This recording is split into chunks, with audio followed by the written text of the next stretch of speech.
અમદાવાદના માતૃકૃપા મકાનમાં રહેતા અમૃતલાલ અને શાંતાબેન તેમના આઈટી કંપનીમાં કામ કરતા દીકરા આકાશ અને વહુ નેહા સાથે રહેતા હતા.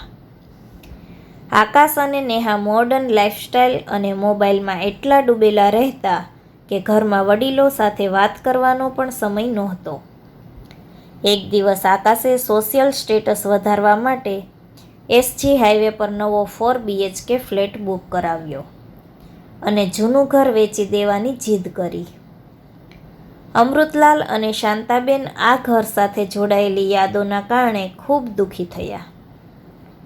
દીકરા વહુને સંબંધોનું મહત્વ સમજાવવા અમૃતલાલે એક શરત મૂકી. આપણે ઘર વેચતા પહેલા એક વીકેન્ડ મોબાઈલ કે ઇન્ટરનેટ વગર ગામડે જઈશું. ગામડે પહોંચતા જ મોબાઈલના નેટવર્ક ગાયબ થઈ ગયા. ત્યાં ગામના લોકોનો નિસ્વાર્થ પ્રેમ, આદર અને વડીલો પ્રત્યેની લાગણી જોઈને આકાશ અને નેહાની આંખો ખુલી ગઈ.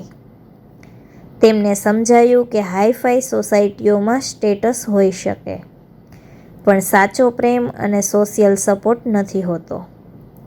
અમદાવાદ પાછા આવીને આકાશે એક નવા ફ્લેટનું બુકિંગ કેન્સલ કરાવ્યું અને પપ્પાને ગળે લગાવીને કહ્યું, આપણે આ ઘર છોડીને ક્યાંય નથી જવું પપ્પા.